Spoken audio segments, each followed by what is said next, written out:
नमस्कार, स्वागत है आप सभी का। आपके साथ मैं हूं स्वप्निल। चलिए रफ्तार से देखते हैं खबरें। केंद्र सरकार ने एयर इंडिया की 100% हिस्सेदारी बेचने का प्लान पेश कर दिया है। एयर इंडिया एक्सप्रेस की 100% हिस्सेदारी बेची जाएगी। एयर इंडिया और एसएटीएस की जॉइंट वेंचर कंपनी AISATS में एयर इंडिया की 50% हिस्सेदारी बेची जाएगी। एयर इंडिया का मैनेजमेंट कंट्रोल भी बोली जीतने वाली कंपनी को मिल जाएगा। इस पर बीजेपी सांसद सुब्रमण्यम स्वामी ने ट्वीट कर निशाना साधा। उन्होंने ट्वीट के जरिए फैसले का विरोध करते हुए कहा कि यह सौदा पूरी तरह से देश विरोधी है और मुझे कोर्ट जाने के लिए मजबूर होना पड़ेगा। वहीं कांग्रेस नेता कपिल सिब्बल ने कहा, जब सरकारों के पास पैसा नहीं होता है तो वो यही करती है। भारत सरकार के पास पैसा नहीं है, विकास 5% से कम है और मनरेगा के तहत लाखों रुपए बकाया है। एनपीआर पर रोक लगाने से सुप्रीम कोर्ट ने इनकार कर दिया है। कोर्ट ने नागरिकता संशोधन कानून और एनपीआर को लेकर दाखिल नई याचिकाओं को लेकर केंद्र को नोटिस जारी किया। प्रवर्तन निदेशालय को पॉपुलर फ्रंट ऑफ इंडिया की फंडिंग से जुड़ी कई महत्वपूर्ण जानकारी मिली है। ईडी की टीम को पीएफआई संस्था और उससे जुड़े करीब 73 बैंक खातों की जानकारी मिली है। ईडी के मुताबिक करीब 134 करोड़ रुपए के फंड से सीएए के मसले पर होने वाले विरोध प्रदर्शन के लिए प्रयोग किया गया।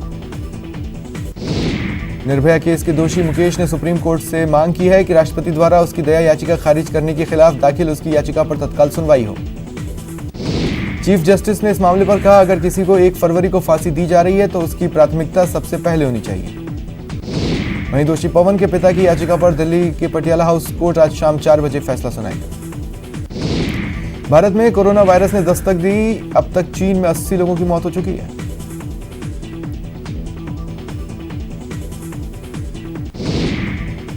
राजधानी जयपुर में संदिग्ध मरीज की पहचान हुई है। चीन से पढ़ाई कर लौटे एक छात्र के कोरोना वायरस से संक्रमित होने का शक है। उसे आईसीयू में भर्ती कराया गया है। वहीं बिहार की एक छात्रा में भी कोरोना वायरस के लक्षण मिलने से सनसनी फैली। उसे भी आईसीयू में रखा गया है। प्रदेश के स्वास्थ्य मंत्री डॉक्टर रघु शर्मा ने कोरोना वायरस से संभावित संक्रमित डॉक्टर को अलग वार्ड में रखने के निर्देश दिए, साथ ही पूरे परिवार की स्क्रीनिंग के निर्देश दिए। वहीं केंद्र सरकार गंभीर है। गंभीर बीमारी के हल पर स्वास्थ्य सचिव की वीसी, जयपुर से एसीएस, एमडी, एनएचएम मौजूद। वहीं अलर्ट भी प्रदेश में जारी कर दिया गया है। मुंबई इंटरनेशनल एयरपोर्ट पर यात्रियों को सेल्फ रिपोर्टिंग और अन्य सावधानियों को बरतने की सलाह देने वाले संकेत लगाए गए। कोरोना वायरस के खतरे से निपटने के लिए अब भारत नेपाल बॉर्डर पर लोगों की गहन स्क्रीनिंग की जाएगी। फैसला नेपाल में कोरोना वायरस मिलने की पुष्टि के बाद लिया गया। जयपुर में राहुल गांधी के दौरे की तैयारियों का जायजा लेने के लिए CM Ashok Gehlot Albert Hall पहुंचे। प्रभारी अविनाश पांडे, डिप्टी सीएम सचिन पायलट भी मौजूद। दौसा के लाहड़ी कबास में किसानों का जमीन संबंधी सत्याग्रह आज 5वें दिन भी जारी है। वहीं किसानों का प्रतिनिधिमंडल आज जयपुर में मुख्य सचिव की मौजूदगी में वार्ता कर रहा है। प्रशासन की तरफ से मुख्य सचिव डीबी गुप्ता, किसान प्रतिनिधिमंडल का नेतृत्व राज्यसभा सांसद डॉक्टर किरोड़ीलाल मीणा कर रहे हैं।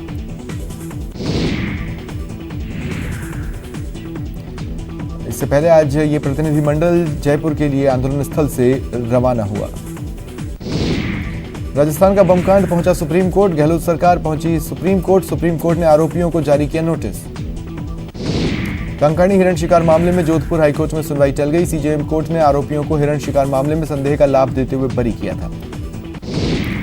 राजस्थान के स्कूलों में बच्चे अब हर रोज संविधान की प्रस्तावना का पाठ करेंगे। उन्हें संविधान से रूबरू कराने के मकसद से प्रदेश सरकार अब रोज स्कूली बच्चों को संविधान की प्रस्तावना पढ़ाएगी। इस संबंध में आदेश हो चुके हैं। आदेश की तालीम भी शुरू हो चुकी है। आज प्रदेश के सरकारी स्कूलों में प्रार्थना के समय संविधान की प्रस्तावना का पाठ हुआ। कोटा पुलिस को बड़ी सफलता मिली। पुलिस ने दोनों हत्यारे अमन बच्चा और इशरत बच्चा को गिरफ्तार किया, जिन्होंने मछली मार्केट में शाकिर नाम के शख्स की गोली मारकर हत्या कर दी थी। दोनों आरोपी फरार थे।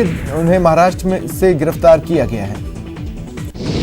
प्रतापगढ़ के भचंडला गांव में दलोच कस्बे की ओर से आती एक निजी बस ने बाइक सवार को चपेट में ले लिया। बस पास ही खाई में उतर गई। बाइक सवार की मौके पर ही मौत हो गई। श्री गंगानगर में वार्ड 31 के पार्षद कमल नारंग के घर के बाहर पूर्व पार्षद और ठेकेदार में झगड़ा हुआ। ठेकेदार ने खुद और पूर्व पार्षद पर पेट्रोल उड़ेल दिया। वहीं घटनाक्रम सीसीटीवी में कैद हुआ। पूर्व पार्षद पवन गौड़ समेत अन्य पार्षद सेतिया पुलिस चौकी पहुंचे। चूरू जिला मुख्यालय के रोडवेज बस स्टैंड पर अवैध शराब की बिक्री धड़ल्ले से जारी है। मुख्य शटर पर ताला है, सील आबकारी की लगी है, लेकिन पीछे के दरवाजे से अवैध तरीके से बिक्री जारी रही। न्यूज 18 राजस्थान ने पुलिस को सूचना दी। पुलिस मौके पर पहुंची पर रफा दफा करने की कोशिश में जुट गई। आबकारी विभाग ने जांच की तो सील टूटी मिली। 12 में पुलिस और आबकारी विभाग ने जॉइंट ऑपरेशन चलाया और दबिश देकर 5000 लीटर वास नष्ट किया। 80 लीटर हथकड़ कच्ची शराब जब्त की।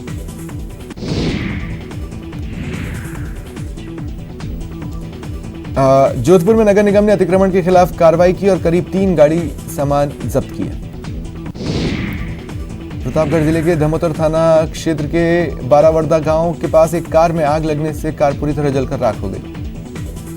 ग्रामीणों ने दमकल को फोन लगाया, लेकिन दमकल समय पर नहीं पहुंची, जिसके चलते कार राख में बदल गई। जोधपुर पुलिस ने 12 घंटे में बच्चे के अपहरणकर्ता को गिरफ्तार कर बच्चे को बरामद किया। परिजनों ने केक काटकर जश्न मनाया।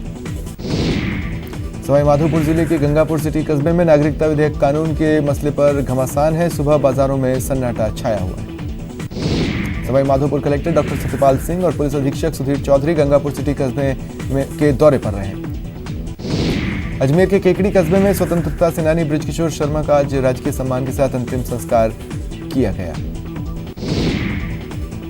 वहीं कस्बे में शोक की लहर है। उनके सम्मान में कस्बे के बाजार बंद हैं। सीएम अशोक गहलोत और डिप्टी सीएम सचिन पायलट ने शर्मा के निधन पर शोक जताया। चिकित्सा मंत्री डॉक्टर रघु शर्मा ने उनके पार्थिव देह पर सीएम और डिप्टी सीएम की ओर से पुष्प चक्र अर्पित किए और शोक संतप्त परिवार को ढाढस बंधाया। 12 के तालाब पक्षियों की शरण स्थली बन गए हैं। उनके लिए ये तालाब आरामगाह बन गए हैं। पक्षी विशेषज्ञों के अनुसार पहले ये जांघिलकोटा के दिगोद के उदपुरिया में आ रहे हैं और यहीं परिवार बनाकर बस रहे हैं। दौसा के श्याम मंदिर चरण धाम में 19वां पाठ महोत्सव आयोजित किया जा रहा है। अलवर शहर के रेलवे स्टेशन स्कूल को ट्रेन का रूप देने के बाद इंदरगढ़ स्कूल में हवाई जहाज जैसे क्लास और उमरैन स्कूल में स्वच्छता वाहिनी के रूप में शौचालय बना है। हल्दीना के सरकारी स्कूल में पानी के जहाज जैसे क्लास में बच्चे पढ़ रहे हैं। इस स्कूल में अत्याधुनिक डिजिटल क्लासरूम बनाए गए हैं। जयपुर में राज्यपाल कलराज मिश्र ने राष्ट्रीय संस्कृत संस्थान के बहुउद्देशीय भवन का शिलान्यास किया। नागरिकता संशोधन कानून और एनआरसी को लेकर जारी विरोध प्रदर्शन पर योग गुरु रामदेव ने कहा, हिंसा फैलाना, देश को विभाजित करने की बात करना देशद्रोही कृत्य है। केरल, पंजाब, राजस्थान के बाद अब पश्चिम बंगाल में भी नागरिकता कानून के खिलाफ प्रस्ताव पेश होगा। विधानसभा ने पिछले साल सितंबर में एनआरसी के खिलाफ प्रस्ताव पारित किया है। स्कॉटलैंड के एडिनबर्ग में भारतीय समुदाय के साथ कई लोगों ने एक रैली निकाली और नागरिकता संशोधन कानून पर अपना समर्थन दिया। उपराष्ट्रपति और राज्यसभा के सभापति वेंकैया नायडू ने बजट सत्र से पहले 31 जनवरी को अपने आवास पर राज्यसभा के सभी फ्लोर नेताओं को एक बैठक के लिए बुलाया है। बीजेपी के राष्ट्रीय अध्यक्ष जेपी नड्डा ने दिल्ली के सीएम अरविंद केजरीवाल पर निशाना साधते हुए कहा, टुकड़े टुकड़े गैंग के खिलाफ कार्रवाई के लिए केजरीवाल की अनुमति मांगी गई थी, लेकिन उन्होंने अभी तक इसकी अनुमति नहीं दी। वहीं केंद्रीय मंत्री रविशंकर प्रसाद ने कहा, ये कैसा हिंदुस्तान हम बनाना चाहते हैं, ये कैसी दिल्ली हम बनाना चाहते हैं। बॉलीवुड के मशहूर गायक अदनान सामी को पद्मश्री दिए जाने पर विवाद बढ़ रहा है। कांग्रेस के बाद एनसीपी ने भी अदनान को पद्मश्री दिए जाने पर सवाल उठाए। एनसीपी नेता नवाब मलिक ने कहा, यह स्पष्ट हो गया है कि अगर पाकिस्तान से आकर कोई भी जय मोदी का जाप करेगा तो उसे देश की नागरिकता के साथ साथ पद्मश्री पुरस्कार भी मिलेगा।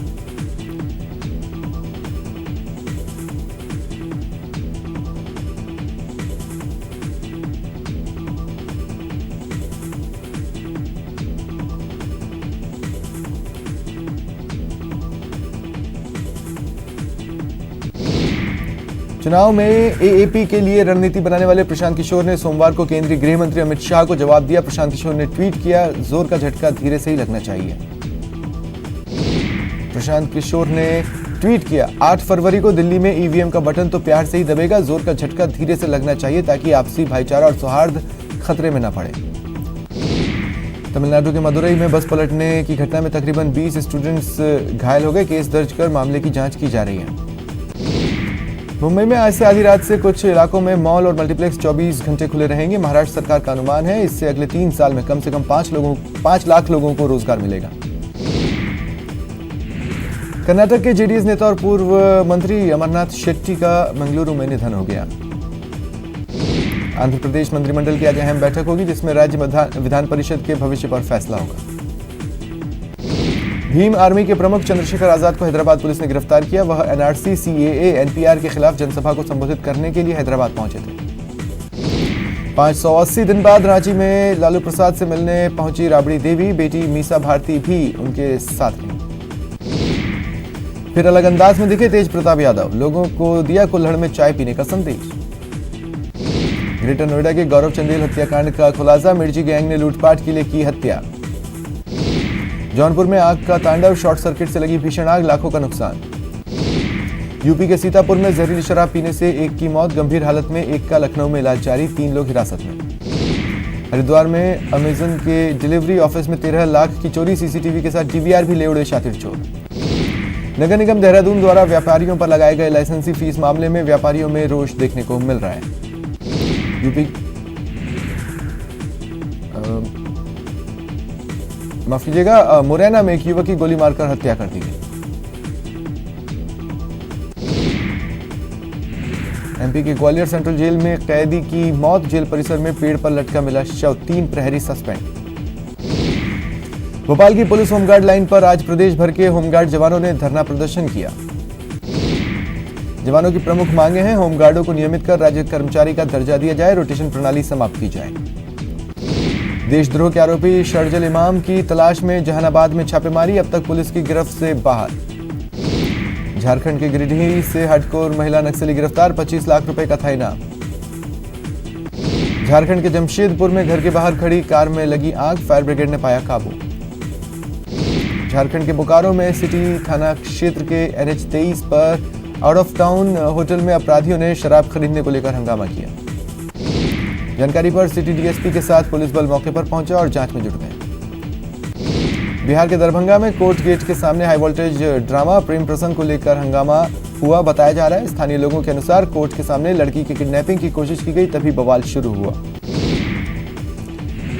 पटना में इनकम टैक्स गोलंबर पर हंगामा, बिजली विभाग के निजीकरण पर बवाल, पुलिस ने प्रदर्शनकारियों पर बरसाई लाठी। दिल्ली में मतदाताओं को जागरूक करने के उद्देश्य से रंगारंग कार्यक्रम का आयोजन किया गया। गणतंत्र दिवस के मौके पर भगवान शिव के 12 ज्योतिर्लिंग में पहला स्थान रखने वाले सोमनाथ मंदिर में पूजा हुई। बाबा भोलेनाथ का श्रृंगार इस बार कुछ अलग था, उन्हें तिरंगे के रंग से सजाया गया और आरती की गई।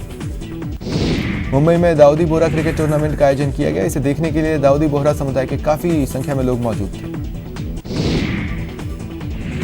दिल्ली समेत उत्तर भारत में ठंड बरकरार है, हालांकि पिछले 3 दिन तक दिल्ली एनसीआर के आसमान में गुनगुनी धूप देखने को मिली। आज फिर कोहरा दिखा। 8 बजे दिल्ली का न्यूनतम तापमान 11 डिग्री सेल्सियस और अधिकतम 19 डिग्री सेल्सियस दर्ज किया गया। उत्तराखंड के काशीपुर में एक खेत में मासूम बच्चे का शव मिलने से हड़कंप मचा, पुलिस मौके पर पहुंची और शव को कब्जे में लेकर पोस्टमार्टम के लिए भेजा। उत्तराखंड राज्य के पहाड़ी इलाकों में आज से फिर मौसम का मिजाज बदला, सुबह से ही बादल छाए हुए हैं, बारिश की संभावना है। नैनीताल समेत पहाड़ों में सुबह से ही बादल छाए हुए हैं, जिसके चलते ठंड में इजाफा हुआ है। कोटा में सर्दी के सितम के बाद मौसम ने करवट ली और ठंड का सितम कम हुआ।